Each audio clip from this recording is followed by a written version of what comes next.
क्या आपने कभी सोचा है, वह लंकेश रावण जिसने पूरी सोने की लंका बनाई थी, जिसके महल की भव्यता का वर्णन खुद देवता भी करते थे, क्या वह महल आज भी मौजूद है? और अगर हाँ, तो वह कहाँ है? क्या रावण का महल सच में धरती के किसी हिस्से में छिपा है, या यह सब सिर्फ एक कल्पना है? आज हम आपको ले चलेंगे इतिहास, पौराणिक कथाओं और रहस्यों की उस यात्रा पर जहां से रावण के महल की असली कहानी सामने आती है। रामायण में वर्णन मिलता है कि लंका नगरी पूरी तरह सोने से बनी थी। उसके महल इतने ऊंचे और चमकीले थे कि समुद्र के उस पार से ही उनका तेज दिखाई देता था। कहा जाता है कि महल की दीवारें सोने की ईंटों से बनी थीं, फर्श चांदी का था और छत पर बहुमूल्य रत्न जड़े थे। विद्वानों का मानना है कि यह महल विश्वकर्मा ने स्वयं रावण के लिए बनाया था। विश्वकर्मा, जो देवताओं के शिल्पकार माने जाते हैं, उन्होंने लंका को ऐसा रूप दिया था जो धरती पर कहीं और नहीं था। कई विद्वानों का मानना है कि रामायण की लंका आज का श्रीलंका है। कुछ शोधकर्ताओं का दावा है कि त्रिकूट पर्वत पर रावण का असली महल था। वहीं श्रीलंका में सिगिरिया नामक जगह पर आज भी एक विशाल पत्थरों का किला है, जिसे कई लोग रावण के महल से जोड़ते हैं।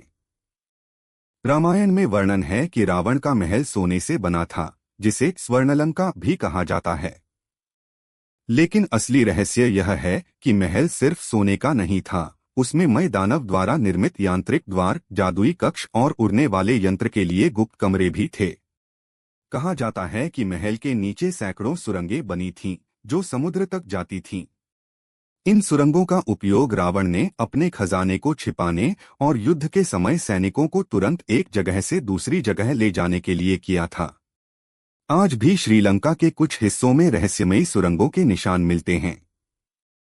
महल के बीच में एक विशाल आंगन था जिसे पुष्पक विमान का विश्राम स्थल कहा जाता था।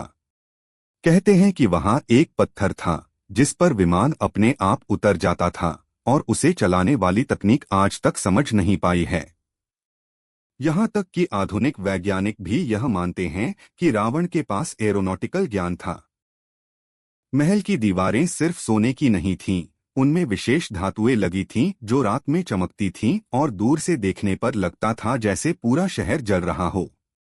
कुछ कथाओं में कहा गया है कि उन दीवारों में क्रिस्टल जैसे पत्थर जड़े थे जो अंधेरे में प्रकाश छोड़ते थे।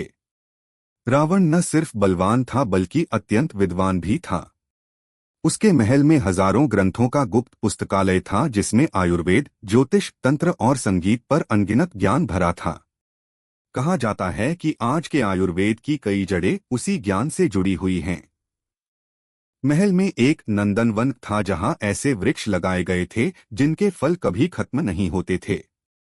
कुछ वृक्ष ऐसे बताए गए हैं जिनकी छाया में बैठते ही थकान मिट जाती थी, और कुछ फूल ऐसे थे जो रात में स्वयं प्रकाश छोड़ते थे। रावण का सिंहासन शुद्ध सोने से बना था, लेकिन उसमें रहस्यमय रत्न जड़े थे। इन रत्नों के बारे में मान्यता है कि वे ऊर्जा और शक्ति को नियंत्रित करते थे। कुछ पौराणिक कथाएं तो यह भी कहती हैं कि सिंहासन के नीचे एक गुप्त यंत्र लगा था जिससे रावण अपनी सेना पर नजर रख सकता था। रावण के महल में एक ऐसा कक्ष था जहां कोई साधारण व्यक्ति प्रवेश नहीं कर सकता था। कहा जाता है कि वहां महाकाल की मूर्ति थी और उस पर रावण ने गुप्त मंत्र साधना की थी। कथाओं के अनुसार जो भी उस कमरे में बिना अनुमति गया, उसकी मृत्यु तुरंत हो गई। रावण के महल में सिर्फ सोना चांदी ही नहीं बल्कि अनमोल रत्न और दिव्य औषधियां भी थीं। कुछ कथाओं के अनुसार युद्ध के बाद भी उसके खजाने का एक बड़ा हिस्सा कहीं छिपा हुआ है, जो आज तक किसी को नहीं मिला। रावण का यह स्वर्ण महल अपनी भव्यता और गुप्त रहस्यों के कारण आज भी रहस्य बना हुआ है। क्या सचमुच वहां उड़ने वाले यंत्र रखे जाते थे?